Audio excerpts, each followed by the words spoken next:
Hey everybody, it's Wednesday, which means it's another episode of In the Weeds Wednesday. And today's topic is FAK, freight of all kinds, why it exists, how that came to be, how it was used. I'm also going to dabble in how dimensionalizers are getting rid of FAKs. It's not going to happen this year, but it will be in the future. New contracts are less and less likely to get an FAK. We're going to start with FAKs and how they came about. So back in the day, obviously there's a classification system, nmfc codes and freight class, anywhere from class 50 to class 500. It's really convoluted. So a great summary of that would be you can have a class 50 if your super dense freight occupies a small space but very heavy. It would be class 500 if it's super undesirable freight, like a kayak, a canoe, a boat, something super long, very light. It's like shipping air. That would be like the easy summary. However, the reason I can't give the full summary is because there's also items in there that should be class 400 because they're undesirable, but they're class 77.5.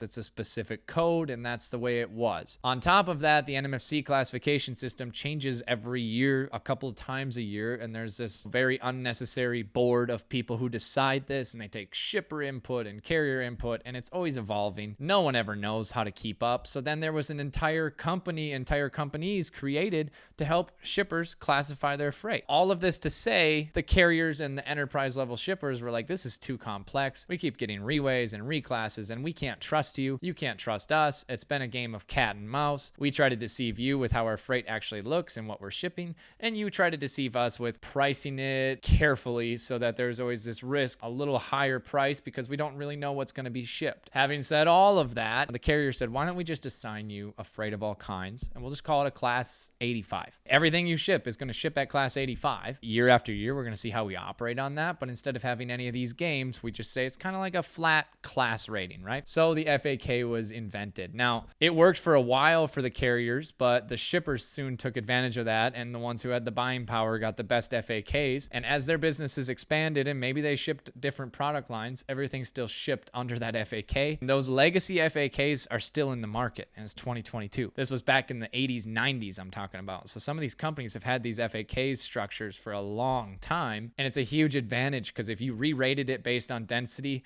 or true NMFC class, it would be a higher class than what they're getting charged for. Any new contracts or FAKs, the carriers have gotten pretty wise, or I guess risk averse, and so they're like, hey, we're going to give you an FAK.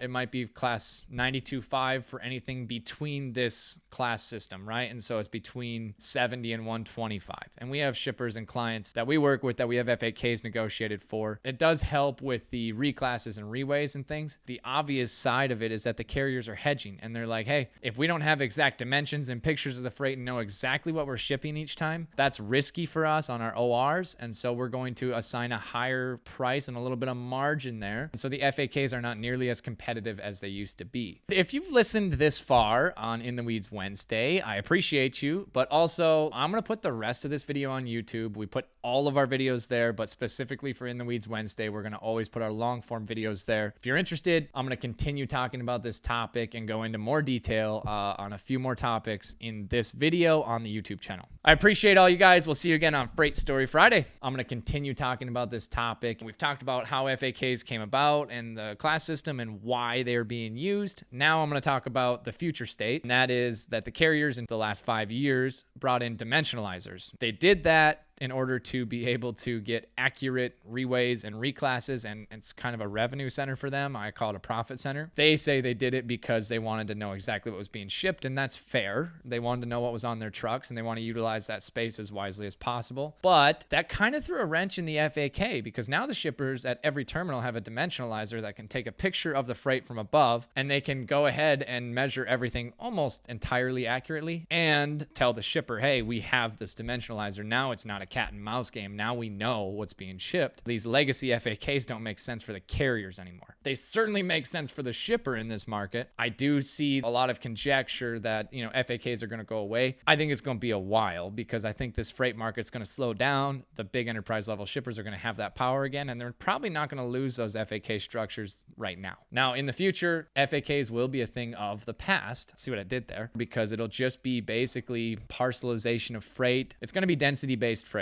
That's essentially what's going to happen with the FAKs. They're going to go away, and the enterprise level shippers who have the old FAKs and the structures for that for class 50, it's not going to be there forever. If you have one, hold on to it. If you don't have one, the best way to negotiate tariffs these days is not to try to get an FAK, but really to actually just provide everything. Here's the freight, here's the profile, here's the pictures, the exact dimensions, the scale certificate. Give the carrier as much info as possible, reduce their risk on pricing it, and you'll have a true pricing agreement that instead of 1 year being excellent and the next year getting an 18 or 20% increase because the carrier didn't operate, you'll be able to control those margins a little better and take the GRIs instead of big hikes that the carrier didn't see coming, that you didn't see coming when your contract was up. I appreciate all you guys. We'll see you again on Freight Story Friday.